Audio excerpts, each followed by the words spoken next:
ଭିତରକୁ ଆସିପାରିବି କି? ଆଉ କେତେ ଭିତରକୁ ଆଇବୁ? ଭିତରକୁ ତ ଆଇଲୁ ନା। ହଉ ବସ୍। ବସ୍ ନା କାର ମ? ହାବେ ସିଟରେ ବସ୍। ଓ ସାର୍ ଏ କଥା କହୁନାହାନ୍ତି। ତ କହିଲୁ ତୁ କେତେ ପାଠ ପଢିଛୁ?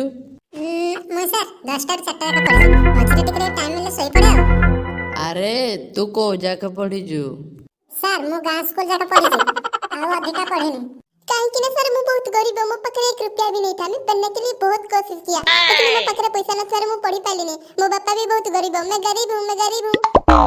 ଆରେ ନାହିଁ, ମୋର କହିବାର ମାନେ ଏଇଟା ନାହିଁ। ମୋର କହିବାର ମାନେ ହେଲା ଯେ ତୁ କୋଉ ଶ୍ରେଣୀ ଯାକେ ପାସ୍ କରିଛୁ? ସାର୍ ମୁଁ ସବୁ କ୍ଲାସରେ ପାସ୍ କରିଛି। ଏମିତି କୋଉ କ୍ଲାସ ନାହିଁ କି ଯୋଉଥିରେ ମୁଁ ଫେଲ୍ ହେଇଥିବି। ଆମ ଗାଁ ସ୍କୁଲରେ ମୁଁ ଟପର ବୋଲେ। ନାହିଁ ୟାର, ମୋ କହିବାର ମାନେ ଯେ ତୋ କ୍ୱାଲିଫିକେସନ କେତେ? ସାର୍ ଏ କ୍ୱାଲିଫିକେସନ କଣ? କ୍ୱାଲିଫିକେସନ ତ ମୋ ପାଖରେ ନାହିଁ। ମୋ ପାଖରେ କଲଗେଟ୍ ଅଛି, वो भी डाबर रेड।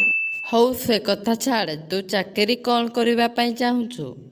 କଣ ସାର୍ ଏଇଟା ବି ଗୋଟେ ପଚାରିବା କଥା? ପଇସା ଦରକାର ବୋଲି କରିବା କଥା। ଏମିତିରେ ବି ବାପା କହିଛନ୍ତି ଅଫିସରେ କାମ କଲେ ଏସି ତଳେ ବସିକି ଯାହା କରିବା କଥା କରିବୁ।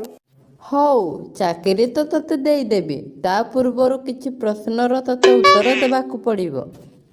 ହଉ ଠିକ ଅଛି ସାର୍, ଯାହା ପଚାରିବା କଥା ପଚାରନ୍ତୁ, ସବୁ ପ୍ରଶ୍ନର ଉତ୍ତର ଦେଇଦେବି।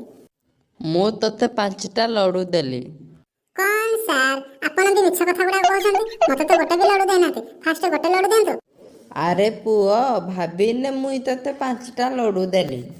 ସାର୍ ମୁଁ ମାନିବା ପିଲା ନୁହେଁ। ଫାଷ୍ଟ ମତେ 5ଟା ଲଡୁ ଦିଅ, ତାପରେ ମୁଁ କହିବି କି ତମେ ମତେ 5ଟା ଲଡୁ ଦେଲ ବୋଲି। ପୁଅ, ଗୋଟେ କଥାକୁ ମୁଇଁ ତତେ 5ଟା ଲଡୁ ଦେଲି, ଭାବିନେ। ଭାବିବାରେ କିରା ଯାଉଛି? ହଉ ଠିକ ଅଛି। ହଉ ସାର୍ ମୁଁ ମାନି ନେଲି। ମୋର ବି ଗୋଟେ କଥା ଆପଣଙ୍କୁ ମାନିବାକୁ ପଡିବ। ହଉ କହ କଣ? ସାର୍ ମୁଁ ଆପଣଙ୍କୁ 500 ଟଙ୍କା ଦେଇଥିଲି, କେବେ ସୁଧମୂଳ କରିକି ଫେରାଇବେ କହିଲେ? ଆରେ ପୁଅ, ତୁଇ ମତେ କେବେ ପଇସା ଦେଇଥିଲୁ? ସାର୍ ଭାବିନିଅ ନା, ଭାବିବାର କଣ ଯାଉଛି? ଠିକ ଅଛି, ତାହେଲେ ମୁଇଁ ବି ଭାବିନେଲି ତୁଇ ମତେ 500 ଟଙ୍କା ଦେଇଛୁ।